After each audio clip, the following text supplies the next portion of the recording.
سيئات أعمالنا من يهده الله فلا مضل له ومن يضلل فلا هادي له ونشهد أن لا إله إلا الله وحده لا شريك له ونشهد أن محمدا عبده ورسوله يا أيها الذين آمنوا اتقوا الله حق تقاته ولا تموتن إلا وأنتم مسلمون يا أيها الناس اتقوا ربكم الذي خلقكم من نفس واحدة وخلق منها زوجها والنساء واتقوا الله الذي تساءلون به والأرحام إن الله كان عليكم رقيبا يا أيها الذين آمنوا اتقوا الله وقولوا قولا سديدا يصلح لكم أعمالكم ويغفر لكم ذنوبكم ومن يطع الله ورسوله ইনশাআল্লাহ সুবহানাহু ওয়া তাআলার জন্য শান্তি ও রহমত মুহাম্মদ সাল্লাল্লাহু আলাইহি ওয়াসাল্লাম। বিবাহের অনুষ্ঠানে রাসূল সাল্লাল্লাহু আলাইহি ওয়াসাল্লামের যেটা সুন্নাত সেটা হচ্ছে বিবাহের ক্ষেত্রে ছেলে সকল জিম্মেদারি গ্রহণ করে, মেয়ের সকল দায় দায়িত্ব, থাকা খাওয়া, পোশাক আশাক, ঘর বাড়ি সবকিছু দায়িত্ব ছেলে বহন করে এবং এই যোগ্যতা তার না থাকলে সে বিবাহের যোগ্য বলে বিবেচিত হয় না। এই জন্য মূল কবুলটা মূলত ছেলেরই। মেয়ে ইসলামে তালাক দেওয়ারও ক্ষমতা রাখে না, মেয়ে ইসলামে কবুল বলারও ক্ষমতা রাখে না। এই জন্য যে মেয়ে ছেলের দায়িত্ব দিচ্ছে না, মেয়ে শুধু সম্মত কিনা এতটুকু তার বাপকে জানাতে পারে এবং তার বাপ মেয়ের কাছে জানতে পারে যে তার মেয়ে সম্মত কিনা, কিন্তু তার কবুল যে বলবে তালাক দেওয়ার ক্ষমতা তার থাকতে হবে। যেহেতু তালাক দেওয়ার ক্ষমতা একমাত্র ছেলে তথা সম্পূর্ণ জিম্মেদারি একমাত্র ছেলে নিচ্ছে, অতএব কবুল একমাত্র ছেলেই বলবে। আর বিবাহের অনুষ্ঠানে মেয়ের পিতার উপস্থিতি জরুরি। এই জন্য মেয়ের পিতার উপস্থিতি জরুরি। রাসূল সাল্লাল্লাহু আলাইহি ওয়াসাল্লামের হাদিস হচ্ছে যে লা নিকাহা ইল্লা বিওয়ালিহি, যদি ওয়ালি না থাকে তাহলে ফানিকাহুহা বাতিলুন ফানিকাহুহা বাতিলুন ফানিকাহুহা বাতিলুন। মেয়ের পিতা অভিভাবক যদি বিবাহে উপস্থিত না থাকে তাহলে মেয়ের ওই বিবাহ বাতিল বাতিল বাতিল। আয়েশা রাদিয়াল্লাহু তাআলা এখানে দাবি করার কোনো সুযোগ নেই। এই জন্য মেয়ের পিতার উপস্থিতি জরুরি। এখন মেয়ের পিতা প্রস্তাব দিবে বরকে যে আমি আমার মেয়েকে তোমার সাথে বিবাহ বন্ধন করাচ্ছি, আমার মেয়ে রাজি, এত মোহরের বিনিময়ে তুমি কবুল করছো কিনা। যেহেতু সব দায় দায়িত্ব জিম্মেদারি ছেলে বহন করবে এবং তালাক দেওয়ার ক্ষমতাও ছেলে, অর্থাৎ কবুল বলার পাওয়ারও একমাত্র ছেলে। আর দুইজন সাক্ষী লাগবে জরুরি ভিত্তিতে, 4 জন 5 জন নয়, 2 জন সাক্ষী লাগবে। বিবাহের সাথে আর জরুরি জিনিস হচ্ছে বিবাহে মেয়ের পিতার 1 টাকা খরচ হবে এর প্রমাণ কোরআন এবং হাদিসে পাওয়া যায় না। যে মেয়ের বাবার 1 টাকা খরচ হচ্ছে এরকম কোন প্রমাণ কেউ হাদিস এবং কোরআন থেকে দিতে পারবে।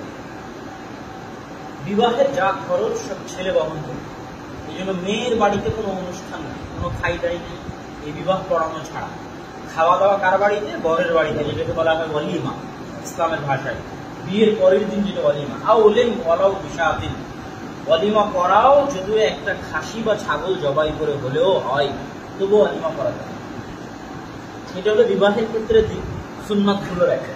বিবাহের জরুরি সুন্নাতগুলোর একটা হচ্ছে যে স্বামী স্ত্রী যখন বাসর ঘরে যাবে তখন তারা 2 রাকাত সালাত আদায় করবে। 2 রাকাত সালাত আদায় করে স্বামী স্ত্রীর কপালে হাত দিয়ে দোয়া করবে এবং সেই দোয়া রাসূল সাল্লাল্লাহু আলাইহি ওয়াসাল্লাম শিখিয়ে দিয়েছে। এটা শুধু স্ত্রীর ক্ষেত্রে নয়, যে কোনো ক্রয় করা নতুন জিনিস যেটা নতুন আসতে বাড়িতে তার গায়ে হাত দিয়ে এই দোয়া পড়া যায়। সেটা আমার নতুন গাড়ি হতে পারে, বাজার যে কোনো গাড়ি হতে পারে। তা আমি আমার স্ত্রীকে নতুন নিয়ে আসলাম, তার কপালে হাত দিয়ে আমি দোয়া করি। আর সাংসারিক জীবনে যে জিনিসটা মাথায় রাখতে হবে, আমি একটু নসিহত দিয়ে বিবাহের অনুষ্ঠানে চলে যাচ্ছি। সাংসারিক জীবনে যেটা মাথায় রাখতে হবে সেটা হচ্ছে যে কম্প্রোমাইজ করা ছাড়া কোনো সংসার পরিচালনা করা সম্ভব হয় না।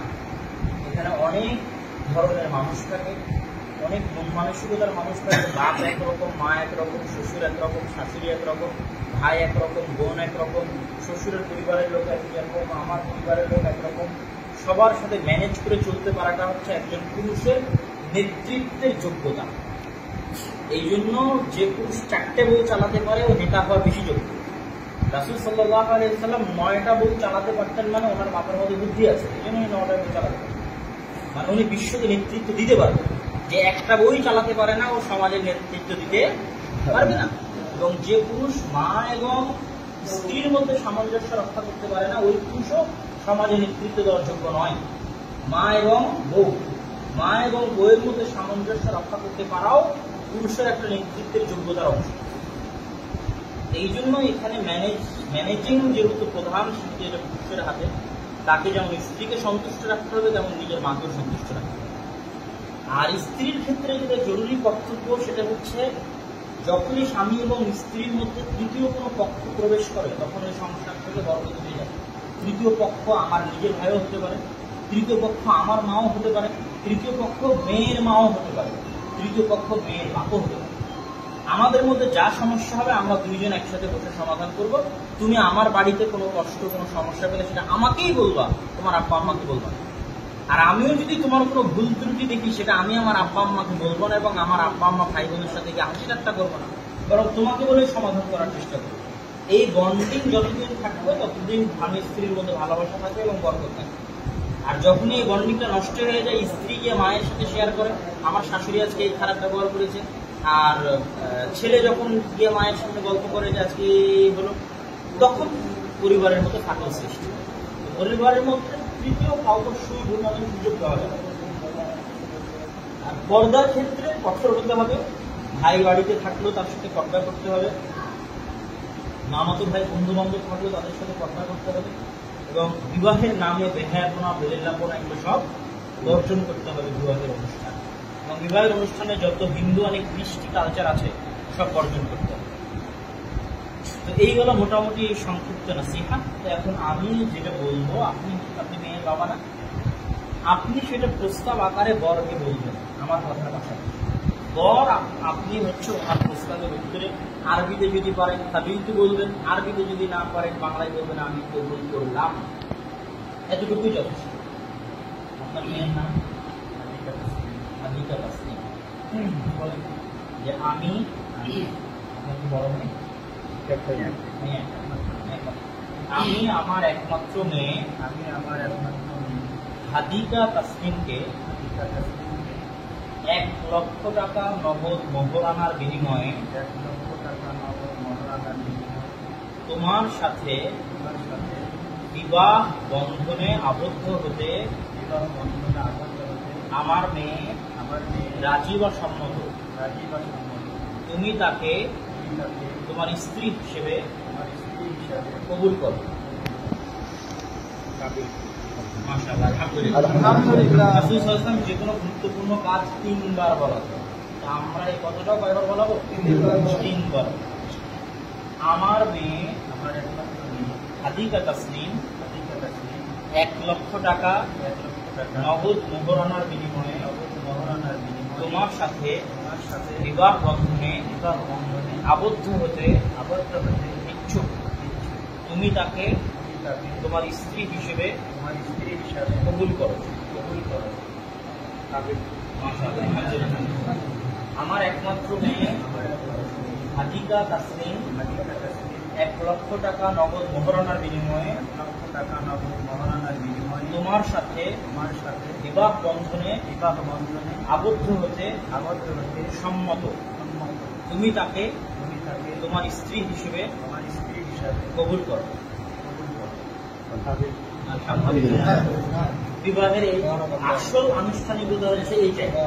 এখন বিবাহ হয়ে গেল, তাতে কাগজে কলমে লেখা হোক আর না হোক, ইসলামের দৃষ্টিতে বিবাহ হয়ে গেছে।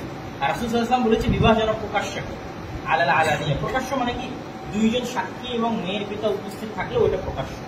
তবে ওলিমা করাতে হবে আগামীকাল, সেটা জরুরি। তো আমরা আমাদের আলোচনা শেষ করে বৈঠক শেষের দোয়া করে আমরা যদি রাজশাহী থেকে আসছি, আবার রাজশাহী ফিরে যাব। আর বর এবং কনের জন্য দোয়া আছে, আপনারা কি জানেন? কে জানেন একটু বলেন দেখি দোয়াটা। না, দোয়াটা কি কে বলতে পারবেন? আমরা একটু সবাই বলি বারাকাল্লাহু লাকা وبارك عليك وجمع بينكما في خير اللهم آمين سبحانك اللهم وبحمدك أشهد أن لا إله إلا الله أستغفرك وأتوب إليك মিষ্টি জাতীয় কিছু থাকে আসসালামু আলাইকুম একটু দাওয়াত দিবেন